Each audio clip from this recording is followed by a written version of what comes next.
টাকার পিছনে আপনাকে দৌড়াতে হবে না, টাকা আপনার পিছনে দৌড়াবে। আমরা তো আজকে টাকার পিছনে দৌড়াইতে দৌড়াইতে আমরা রীতিমতো ক্লান্ত হয়ে গেছি, বোরিং হয়ে গেছি। অনেক সময় আমরা লক্ষ টাকা ইনকাম করার পরেও টাকা আমাদের থাকতেছে না, টাকা শুধু চলে যাচ্ছে। আবার কিছু কিছু মানুষ টাকা ইনকাম করার জন্য টাকার পিছনে এমনভাবে দৌড়াচ্ছে, অন্যায় কাজ পর্যন্ত বেছে নিতে তারা বাধ্য হয়ে গেছে। যারা আজকে অন্যায়ভাবে টাকা ইনকাম করতেছে তারা দিন শেষে কি তারা আজও কি হ্যাপি আছে? নো, তারা আসলে হ্যাপি নয়। তো যারা আজকে পরিশ্রম করে অন্যায় করা ছাড়া কিভাবে টাকা ইনকাম করছে, সে ধরেন ইলন মাস্ক, জ্যাক মাস্ক, ওরা কিন্তু কখনো অন্যায়ভাবে টাকা ইনকাম করেনি, আর ওরা কখনো টাকার পিছনে দৌড়ায় না। ওরা এমন কিছু স্কিল তৈরি করছে যার কারণে টাকা ওদের পিছনে শুধু দৌড়াচ্ছে, দূরেই টাকা শুধু ওদের কাছে আসতেছে। তো আজকে সেই বিখ্যাত প্রতিষ্ঠিত ব্যক্তি যারা আজকে ওয়ার্ল্ডের মধ্যে, তাদের কিছু গোপন রহস্য নিয়ে আজকে আপনাদের জন্য অত্যন্ত 5টি গুরুত্বপূর্ণ কৌশল আলোচনা করব। 1 নম্বরে, ধৈর্য এবং মানসিকতা তৈরি করা। ধৈর্যশীলকে আমাদের স্বয়ং যিনি আমাদেরকে সৃষ্টি করছেন উনিও কিন্তু ধৈর্যশীলদেরকে পছন্দ করেন। এবং পৃথিবীতে যারা আজকে জয়ের মালা পরছেন, বিজয় অর্জন করছেন, প্রতিষ্ঠিত হয়েছেন, প্রত্যেকের গল্প যদি আপনি পড়েন তাহলে দেখবেন যে তারা তাদের জীবনে অসম্ভব ধৈর্য সহকারে নিজেকে সামনের দিকে এগিয়ে নিয়ে তারা প্রতিষ্ঠিত। আজকে তাদের নাম যশ সারা পৃথিবীর মানুষ গুণগান গাইতেছে। দেখেন, একটি জাহাজ নোঙরে যখন থাকে তখন কিন্তু সেটা সে নিরাপদ থাকে, কিন্তু সে জাহাজটিকে কিন্তু নোঙরে বেঁধে রাখার জন্য তৈরি করা হয়নি। এটাকে তৈরি করা হয়েছে অথই সমুদ্রের যুদ্ধ করে মানুষকে এপার ওপার নিয়ে যাওয়ার জন্য তাকে তৈরি করা হয়েছে। তেমনিভাবে একটা মানুষকে কমফোর্ট জোনের ভিতরে থাকার জন্য সৃষ্টি করা হয়নি, তাকে জীবন যুদ্ধে বেঁচে থাকার জন্য লড়াই করতে হবে। আমাদেরকে যুদ্ধ করার, লড়াই করার মানসিকতা আমাদেরকে তৈরি করতে হবে। আপনার কোথায় কমতি আছে সেটাকে আপনাকে ফিল আপ করতে হবে। পরিশ্রম করার মানসিকতা আপনাকে সৃষ্টি করতে হবে, সেটা আপনাকে ধৈর্য সহকারে। ধৈর্যের বিকল্প কোনো কিছু নেই।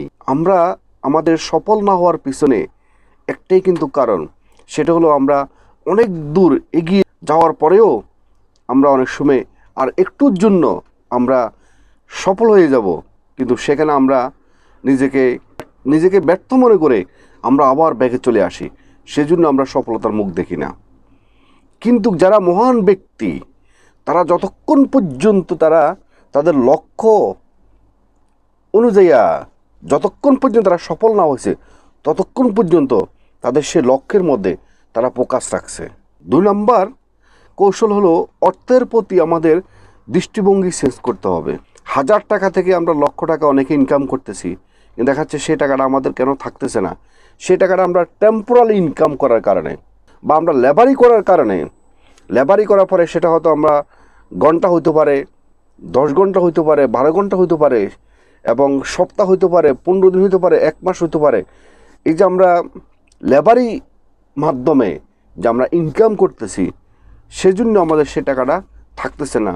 ও টোটাল ইনকামটাই আমাদের টেম্পোরাল ইনকাম। সেটা আমরা চাকরি করি বা আমরা একটা বিজনেস করি, সব কিছু মিলিয়ে এটা একটা টেম্পোরালি ইনকাম হওয়ার কারণে সে টাকাটা আমাদের থাকতেছে না। আমরা টাকার পিছনে দৌড়াই, সেজন্য টাকা আমাদের পিছনে দৌড়াচ্ছে না। আমাদেরকে এমন কিছু কাজ করতে হবে, এমন কিছু স্কিল তৈরি করতে হবে আমাদেরকে, যেন টাকা আমাদের পিছনে দৌড়েই আসে। যেমন আমি যে সমস্ত মহান ব্যক্তিদের নাম বলছি, ওনারা কখনো টাকার পিছনে দৌড়াইতেন না। ওনারা ওনাদের জীবনে এমন কিছু স্কিল তৈরি করছে যার কারণে টাকা ওদের পিছনে খালি দৌড়াচ্ছে। আর সেই স্কিলটা হইতে হবে অন্যের উপকার যেহেতু হয়, অন্যর উপকার হবে এমন একটা সংস্থা আপনি তৈরি করবেন, যে সংস্থার মাধ্যমে মানুষের উপকার হবে, আর সেখান থেকে টাকা দৌড়াই আপনার কাছে আসবে। টাকার পিছনে আপনাকে না দৌড়িয়ে টাকাকে আপনি বন্ধু ভাবেন।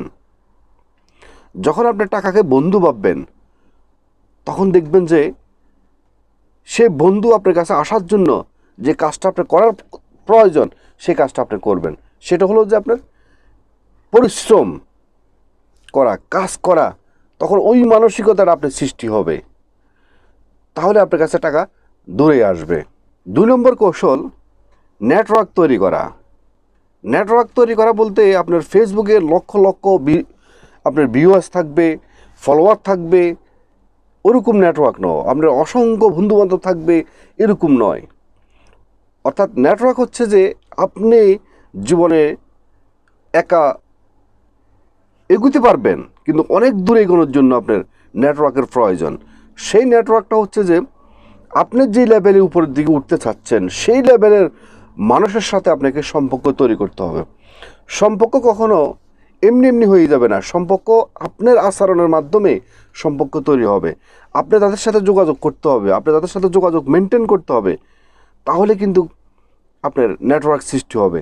আর যখন আপনার নেটওয়ার্ক সৃষ্টি হবে, নেটওয়ার্কটা হলো যে আপনার অভিজ্ঞতার চেয়ে, পরিশ্রমের চেয়ে অনেক বড় স্ট্রং একটা পথ হচ্ছে যে আপনার নেটওয়ার্কটা যদি আপনি স্ট্রং হয়, তাহলে দেখবেন যে আপনি অনেক দ্রুত আপনি সফল হতে পারবেন। কারণ নেটওয়ার্কের মাধ্যমে আপনি আপনার যে স্কেলটা তৈরি করছেন, যে আপনার প্রতিভাটা আপনি প্রকাশ করতে চাচ্ছেন, সেই নেটওয়ার্কের মাধ্যমে আপনার প্রতিভাটা দ্রুত বিস্তার করার সম্ভাবনা আছে, প্রসার হওয়ার সম্ভাবনা আছে। এবং আপনার যে কোনো অবস্থাতে আপনার সহযোগিতা নিতে, সেটা আর্থিক সহযোগিতা হতে পারে, মেন্টাল সাপোর্ট হতে পারে, এবং আপনার বুদ্ধির পরামর্শ হতে পারে, যে কোনো পরামর্শ বলেন, যে কোনো সহযোগিতা আপনার সেই নেটওয়ার্কের মাধ্যমে আপনার পক্ষে পাওয়া সম্ভব হবে। কিন্তু আপনি একা একা যদি দৌড়ান, আপনি হয়তোবা এগোতে পারবেন, কিন্তু অনেক দূর আপনি যেতে পারবেন না। অনেক দূর যেতে হলে আপনাকে স্ট্রং একটা নেটওয়ার্ক আপনাকে সৃষ্টি করতে হবে। আর সে সমস্ত নেটওয়ার্ক অবশ্যই আপনার লক্ষ্যের মানুষ হতে হবে, এবং যারা আজকে প্রতিষ্ঠিত সে সমস্ত লোকের মধ্যে থেকে আপনাকে নেটওয়ার্ক সৃষ্টি করতে হবে। আপনি সুতরাং স্ট্রং একটা নেটওয়ার্ক আপনাকে তৈরি করতে হবে, তাহলে আপনি অনেক দূর এগিয়ে যেতে পারবেন। 4 নম্বর কৌশল, এমন একটা দক্ষতা আপনাকে তৈরি করতে হবে, আপনি যেই কাজটা করতে যাবেন সেই কাজের মধ্যে আপনাকে একটা দক্ষতা আপনার প্রয়োজন আছে। আপনি যে কোনো সময় যে কোনো কাজের মধ্যে আপনি হাত দিলে আপনি সফল হতে পারবেন না।